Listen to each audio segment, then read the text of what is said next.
Spoiler alert. If you haven't seen the final season of Stranger Things, stop listening now.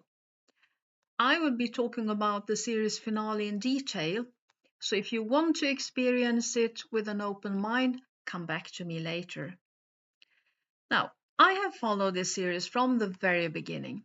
The first season was truly unique. It captivated me totally, me as a long-time fantasy and sci-fi nerd. It offered the epic storyline and the unexpected characters that are so rarely found.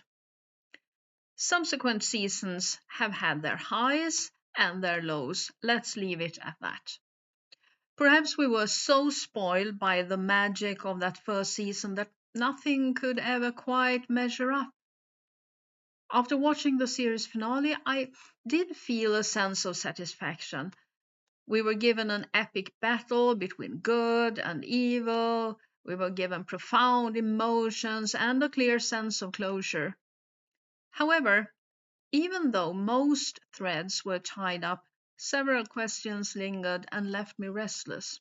For instance, what happened to the military? Many soldiers were killed by our heroes. Shouldn't there have been some kind of legal or social aftermath? And what about the kidnapped children? Is it really plausible that none of them told their parents what happened? And wouldn't that have caused a massive outcry in Hawkins? It was like the gates to the Upside Down closed and everything simply returned to normal.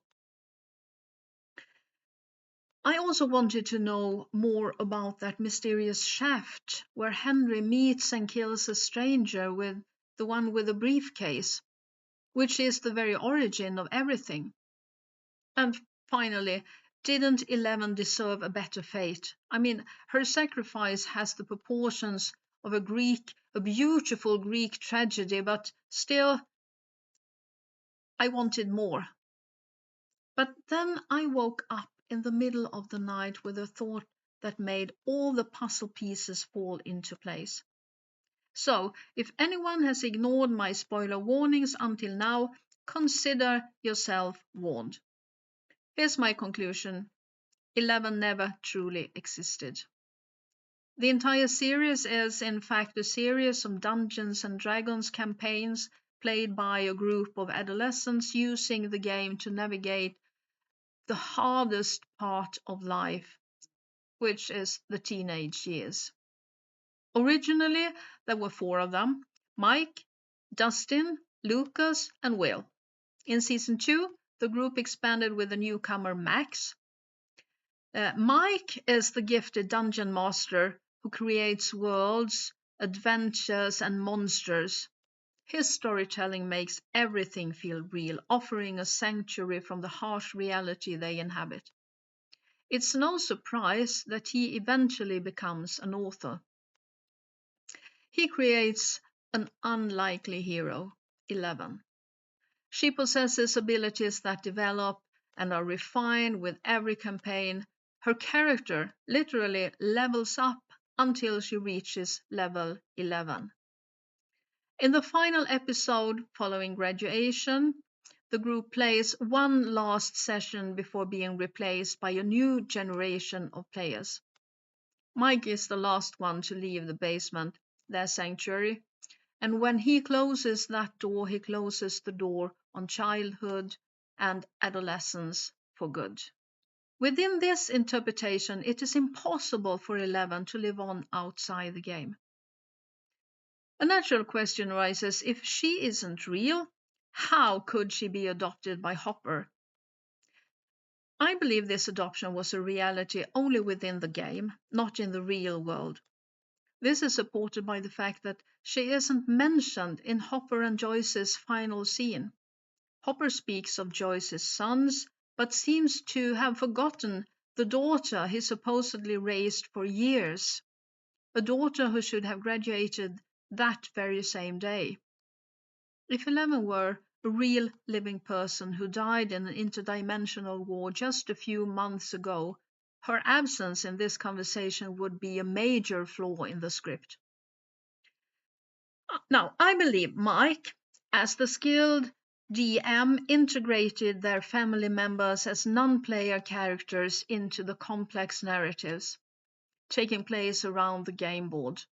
Also note that the older teenagers, Nancy, Jonathan, Steve, and Robin, don't mention any traumatic interdimensional adventures in their final scene either. They just talk about how much they will miss each other. There is one scene, however, that challenged my theory, the one before the graduation ceremony, where Hopper and Mike talk about Elle in a way that could imply she was a real person. But it could also mean that Hopper knew about their games and knew how much this character and Dungeons and Dragons meant to Mike. And I will soon return to this thought. Hold on. Something else that won't fit into my theory is the visible scars of Mike's mother. If she hasn't been attacked by a demo, she must have been in a terrible car crash or something. The biggest objection to my interpretation is that the Duffer Brothers themselves have stated that the series is not simply a game of D&D. But I don't believe them. Mostly because once a work of art is finished, the creator's opinion is no more important than the one of the viewers. But also because my theory provides a logical explanation for my earlier questions. Questions raised regarding the series' inherent flaws. There is no military aftermath because they were not there. The kidnapped children were never actually kidnapped, though I suspect that Mike's sister Holly was allowed to listen in while they played. When she and her friends eventually take over the basement, she seems well acquainted with the game's mechanics. The mystery of the shaft and the man with the briefcase remains unexplained because Mike simply didn't find it necessary to explain it. Which leads me to my final point. The origin of these adventures isn't found in some mysterious shaft. The origin is found in the everyday lives of Mike and his friends. Hawkins High. Mike, Dustin, Will, Lucas, and Max are bright kids who are miserable at school. They are bullied and marginalized. Lucas is forced to choose between his nerdy friends and the basketball team. In the final season, Dustin is severely assaulted by bullies while mourning a deceased friend in a graveyard. Will struggles with his identity but sees no way to be himself while attending Hawkins High. This explains the bitter speech Dustin delivers at graduation. The speech could be the key to understanding the whole context. He sees no reason to praise his school. Instead, he honors the friends who helped him survive in a toxic environment. He hints that things improve toward the end, but mostly he is just relieved it's over. The speech implies that the real monsters they met throughout the seasons actually walked the same school corridors as themselves. This concludes my analysis. What remains for me now is to re-watch the entire series with fresh eyes, looking for the clues that the Duffer Brothers allowed the wonderful dungeon master Mike to scatter throughout the story. Thank you for listening.